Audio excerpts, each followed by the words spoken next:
Por más de 2.200 millones de dólares sería el impacto de las medidas económicas anunciadas por el gobierno la noche de este martes. Frente Económico se reúne con autoridades del Consejo de Administración Legislativa y jefes de bancadas. Estudiantes ecuatorianos evacuados de Wuhan, China, regresaron al país este lunes sin síntomas de coronavirus.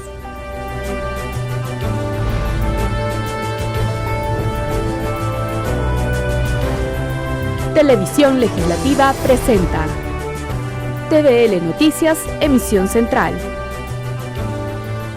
Miércoles 11 de marzo de 2020, amigos, saludos y bienvenidos a la emisión central de TVL Noticias. Gracias a quienes nos sintonizan a través de la señal de Televisión Legislativa del Ecuador y también a quienes nos miran por internet por tvl.asambleanacional.gov.es y por Facebook Live. Enseguida la información más destacada hasta esta hora.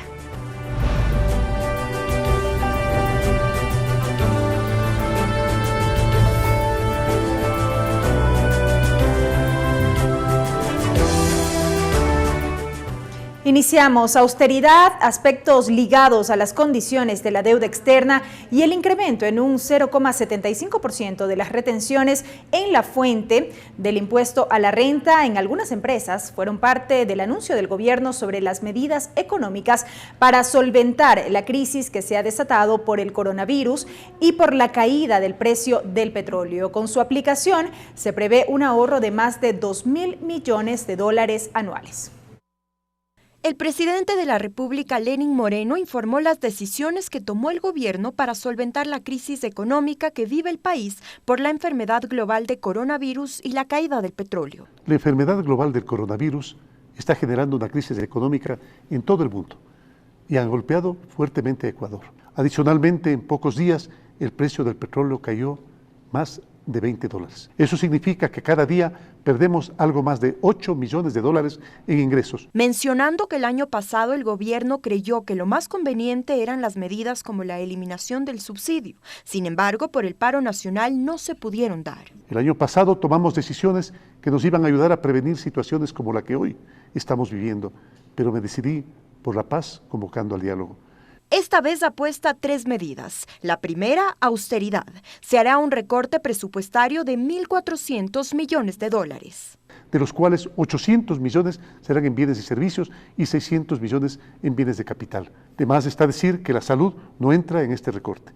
En este contexto se eliminarán estas instituciones del Estado. Eliminaremos la Secretaría de Juventudes, 4 agencias de regulación y control, 3 institutos, 3 empresas públicas, 4 secretarías técnicas y la empresa de medios públicos. La segunda medida son condiciones de la deuda externa con créditos de financiamiento internacional.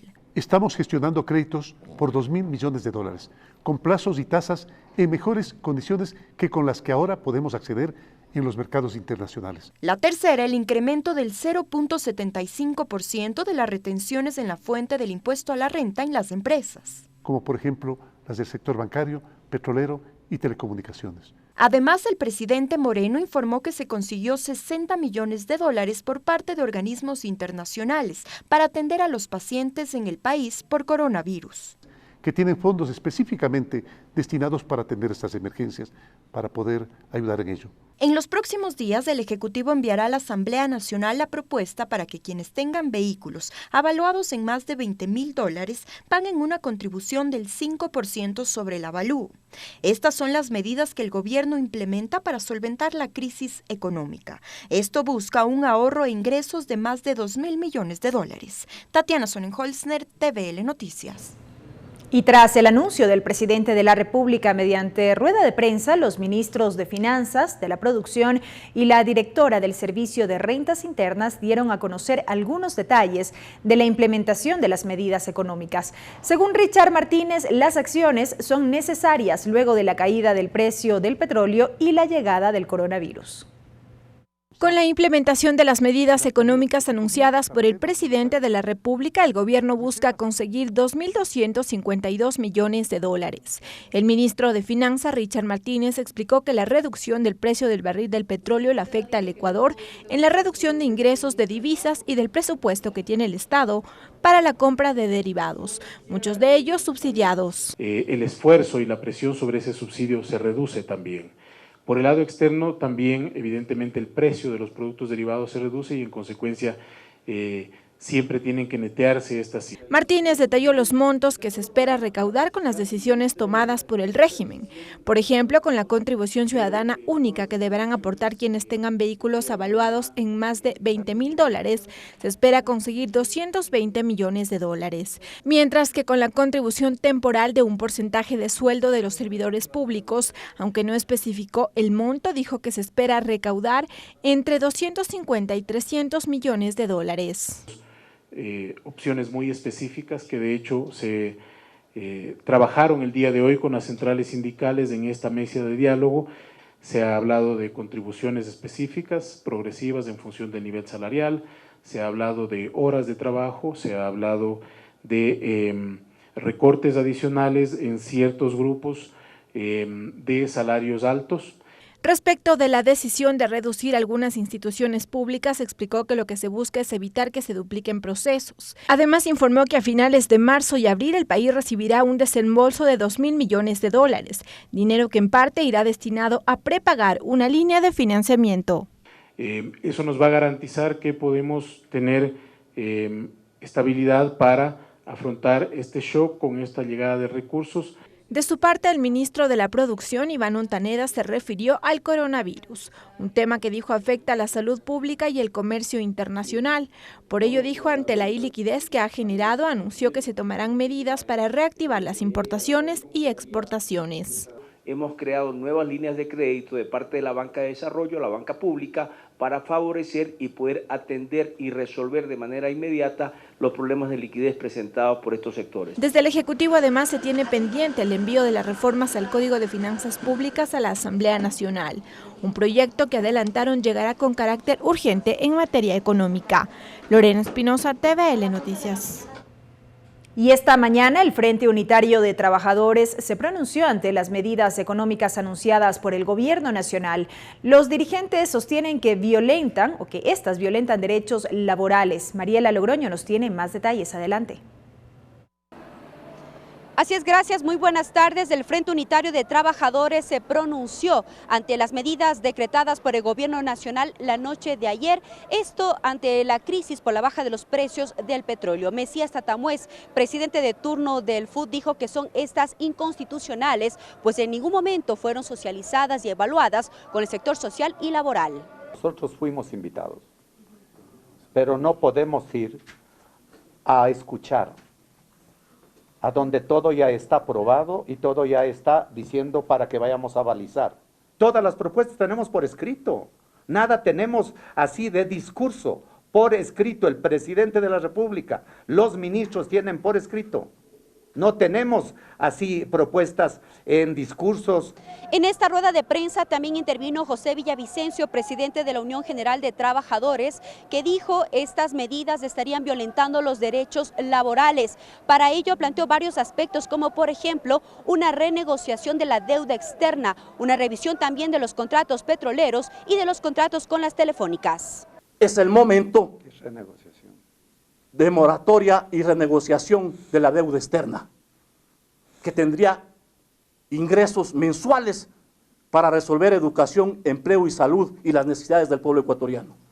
2, que se revise los contratos petroleros. 3, que se revise los contratos de las telefonías CNT y Movistar. Tienen ganancias que sobrepasan el 90%, se les llevan $3.000 millones a los ecuatorianos. Si solo nos dejaran el 50%, el Estado tendría ingresos de $1.500 millones. ¿Por qué no se topa el bolsillo de las grandes empresas? Ese fue el cuestionamiento de la presidenta de la UNE, Isabel Vargas, quien también planteó sus criterios. Pretender que la crisis caiga sobre los hombros de los servidores públicos es realmente inconcebible. Violenta el artículo 328, pues desde la UNE, desde el FUT, desde el Frente Popular les decimos que la crisis lo paguen quienes lo crearon, que la crisis lo paguen los ricos, que haya esa cirugía mayor, son $74.000 millones que no se han recuperado. En esta rueda de prensa del Frente Unitario de Trabajadores solicitaron al Gobierno Nacional un diálogo para evaluar estas medidas económicas que no afecten a la clase media y en este caso al sector público. También anunciaron que se declararán en el derecho a la resistencia en el ser del caso de que se elimine el subsidio que aún no constan en estas medidas económicas. Es la información que se generó el día de hoy. Muy buenas tardes. Gracias a Mariela Logroño por ese reporte y les contamos que hace pocos minutos inició la reunión entre el Frente Económico, miembros del Consejo de Administración Legislativa CAL, así como también jefes de bancada. Tendremos detalles de esta reunión más adelante con nuestro compañero Ricardo Bravo. Mientras tanto, les contamos que a través del decreto ejecutivo 1012, el presidente de la República, Lenín Moreno, dispuso el funcionamiento del gabinete estratégico, gabinetes sectoriales y otros espacios de coordinación y seguimiento. El documento detalla que el gabinete estratégico es un espacio para la dirección estratégica del gobierno. Estará integrado por 8 autoridades, entre ellas el vicepresidente Otto Sonnenholzner, la ministra de Gobierno María Paula Romo, el canciller José Valencia, entre otros. Esta instancia estará presidida por el secretario de Gabinete Juan Sebastián Roldán. Mientras que los gabinetes sectoriales son instancias de obligatoria convocatoria destinados a la revisión de la política intersectorial sujeto al Plan Nacional de Desarrollo. La resolución del presidente de la República también crea el Gabinete de la Gobernabilidad y Gestión Política como un espacio de relacionamiento político nacional y en territorio. Esta instancia estará a cargo de la ministra de Gobierno María Paula Romo. Ahora, amigos, es momento de una pausa. Al volver, más información. Quédese con nosotros.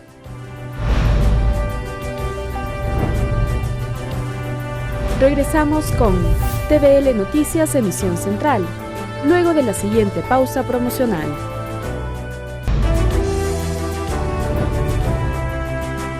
Continuamos con TVL Noticias Emisión Central. Avanzamos con más noticias, amigos, y tal y como lo anunciamos en el bloque anterior, la Asamblea Nacional pide explicaciones al gobierno sobre las medidas económicas. En estos momentos se desarrolla precisamente una reunión con presencia del ministro de Finanzas, Richard Martínez. Está allí el presidente de la Asamblea Nacional, César Litardo, los integrantes del Consejo de Administración Legislativa, así como también los jefes de bancada. Tenemos más detalles con nuestro compañero Ricardo Bravo. Adelante. Así es, ¿qué tal? Buenas tardes. Hace poquísimos minutos arrancó la reunión prevista entre el presidente de la Asamblea Nacional, César Litardo, el ministro de Finanzas, Richard Martínez, y varios legisladores, con el fin de conocer los alcances de las medidas económicas anunciadas por el presidente de la República la noche del último martes. Desde la Asamblea Nacional existe dudas frente hacia dónde apuntarán estas medidas económicas, así lo explicaron los asambleístas Esteban Albornoz y Patricio Donoso. Lo importante, ¿no es cierto?, es que las medidas que se tomen reactiven la economía, sobre todo el sector productivo, y que no depriman la demanda. Ese es un tema que nos preocupa en este momento y hay que revisar qué está sucediendo. Recordemos que cuando nos tocó analizar la proforma presupuestaria del año 2020, la Comisión de Desarrollo Económico y Productivo pues planteó, ¿no es cierto?, en las observaciones de que se tenga un plan de contingencias frente a una reducción del precio del petróleo. Nuestra propuesta es que el gobierno, con valentía, ante situaciones difíciles, tome decisiones duras pero necesarias. Hay que aprovechar este momento, la coyuntura de que ha bajado el precio del petróleo y por tanto también han bajado los derivados que tenemos que importar para atender las necesidades. ¿Eso van a proponer ahora? Sí, señor. Le vamos a preguntar al ministro Richard Martínez cómo va aquel tratamiento que se lo puso en la proforma presupuestaria, no nos olvidemos, de 620 millones de dólares inherentes a la eliminación de los subsidios. Esperamos que esta reunión tenga una acción positiva, que podamos encontrar acuerdos, podamos encontrar criterios que permitan paliar la situación económica del país y tener entre el Ejecutivo y el Legislativo una articulación en las diferentes acciones que tenemos que hacer de manera conjunta. Pero también existe cuestionamientos frente al acuerdo que alcanzó el Gobierno Nacional con el Fondo Monetario Internacional. Desde la bancada de la Revolución Ciudadana se señaló por parte del legislador Juan Cristóbal Lloret que estas medidas económicas deberían ser pensadas a largo plazo. Mientras tanto, yo me pregunto, ¿cuál es el sacrificio de las grandes élites en el Ecuador? ¿Cuál es el sacrificio de la banca en el Ecuador? La banca tiene utilidades por 660 millones de dólares en el 2019. ¿Cuál va a ser el aporte de la banca? Esas son las dudas que tenemos. Todo lo que están haciendo va en el sentido de poder ir a un modelo similar y las condiciones muy similares a las que ha tenido que pasar Argentina y las que está viviendo Argentina, lamentablemente, de la mano del Fondo Monetario Internacional. Se mantiene la expectativa por conocer los resultados de esta reunión que se desarrolla entre el ministro de Finanzas Richard Martínez, el presidente de la Asamblea Nacional César Litardo y varios jefes de las bancadas legislativas. Nosotros les entregaremos los resultados en la emisión estelar de TVL Noticias. Hasta que este informe, que tengan una buena tarde. Gracias a Ricardo Bravo por ese reporte y en efecto estamos atentos al pronunciamiento que dé en los próximos minutos justamente el presidente de la Asamblea Nacional a propósito de esta cita.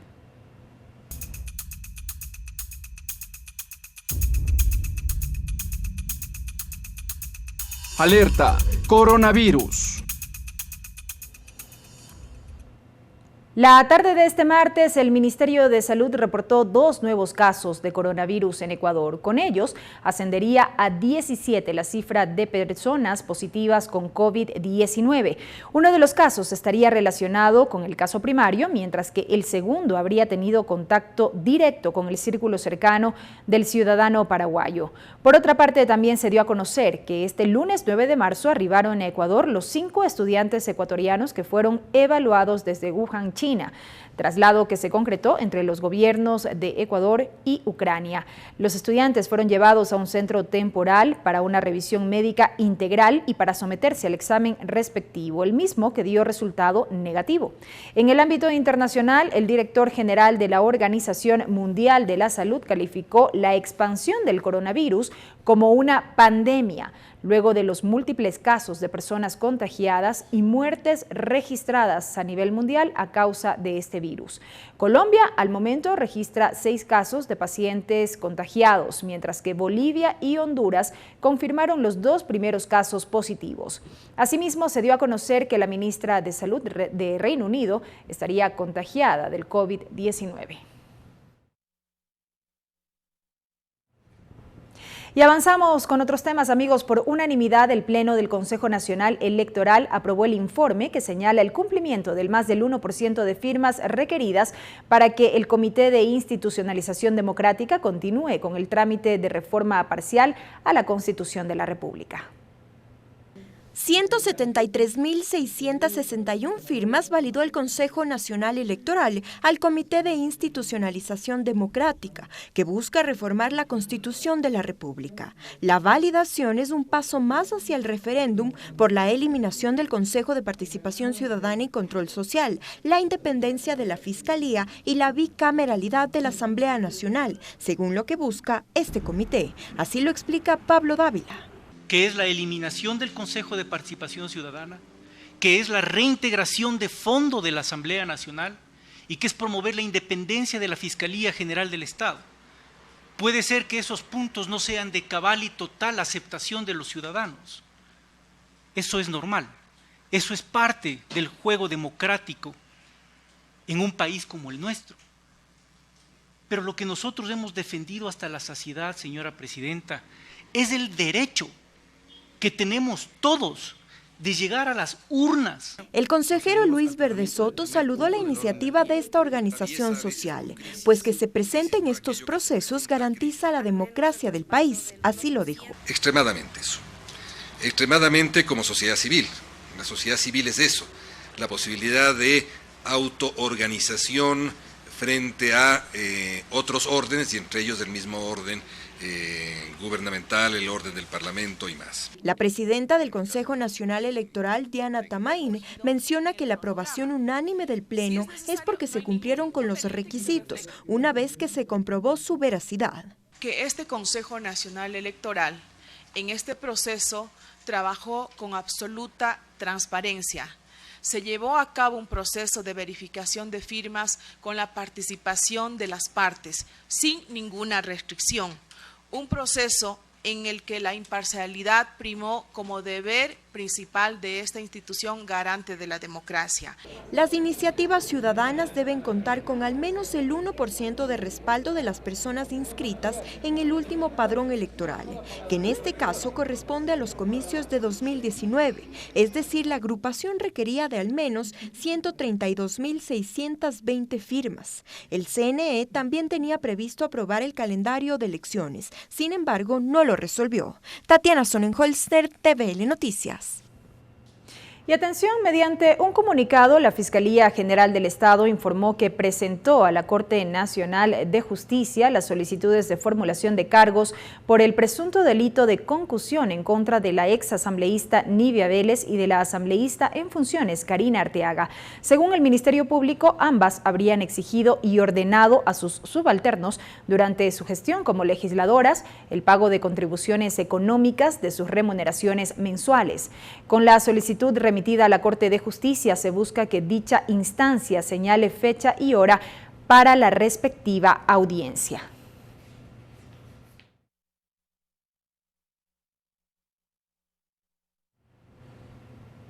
Y los temas económicos serán prioritarios a tratar en la Asamblea Nacional luego de retornar del primer receso legislativo de este año, que justamente culmina este miércoles. El presidente de la legislatura además anunció que están a la espera del envío de las reformas al Código de Finanzas Públicas por parte del Ejecutivo.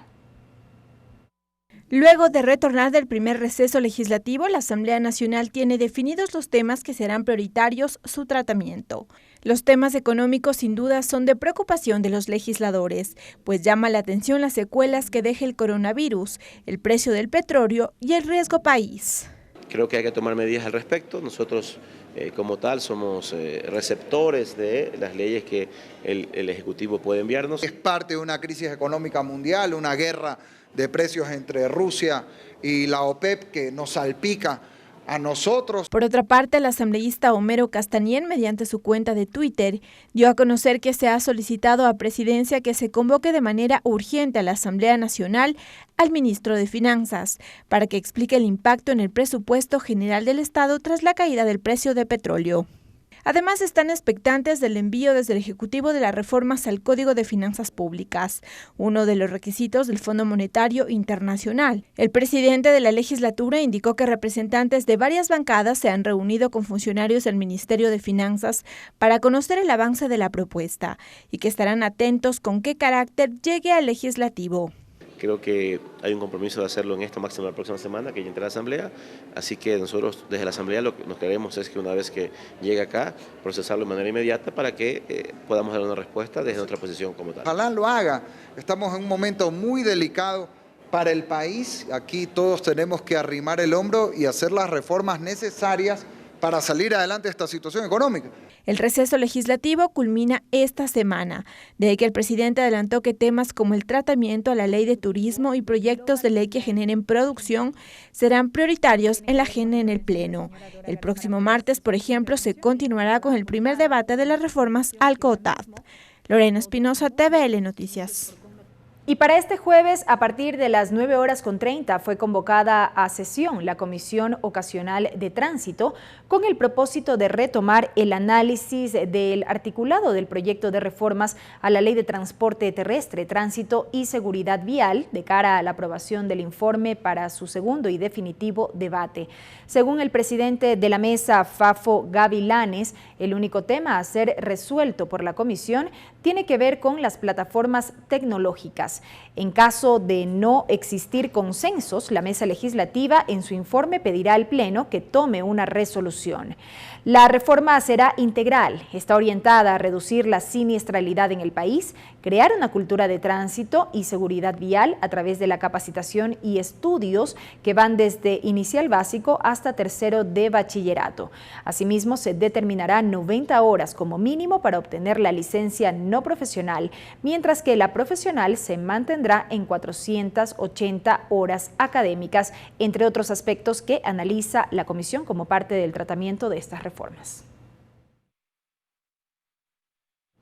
Y vamos a cambiar de tema para contarles que asociaciones y entidades gubernamentales brindaron un taller a padres de familia y estudiantes sobre los peligros que genera el Internet cuando es utilizado de manera incorrecta por niños y niñas. Expertos recomiendan a los adultos monitorear el contenido que observan los menores. Con el objetivo de concienciar sobre los peligros que trae el uso inadecuado de Internet en niños, niñas y adolescentes, varias instituciones ponen en alerta a los padres de familia sobre los problemas y riesgos que puede traer si se la utiliza de manera incorrecta y sin vigilancia de un adulto. Por ejemplo, recomiendan parámetros de edad para el uso de la web. Efectivamente, a nivel internacional, el estándar mundial establece que para generar un perfil propio de niño, niña o adolescente, la edad tiene que ser de 13 a 14 años. Y esa es nuestra meta, precisamente concientizar a los padres de familia. Expertos aseguran que son varios los riesgos a los que están expuestos los menores de edad por el uso sin vigilancia del ciberespacio. Uno de ellos, las redes de pornografía infantil. En otros momentos estamos diciendo...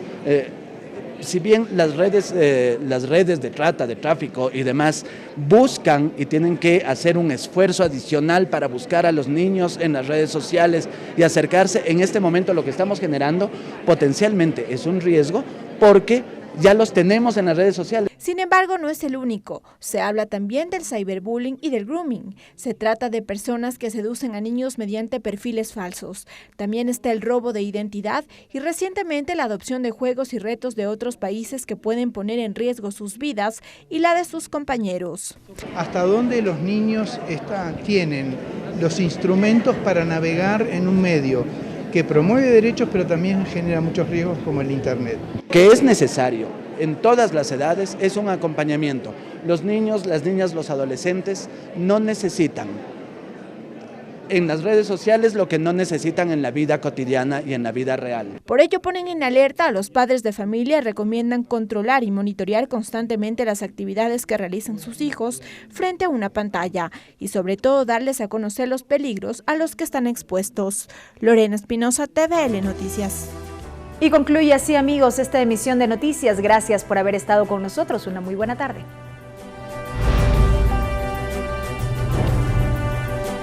Televisión Legislativa presentó TVL Noticias, emisión central.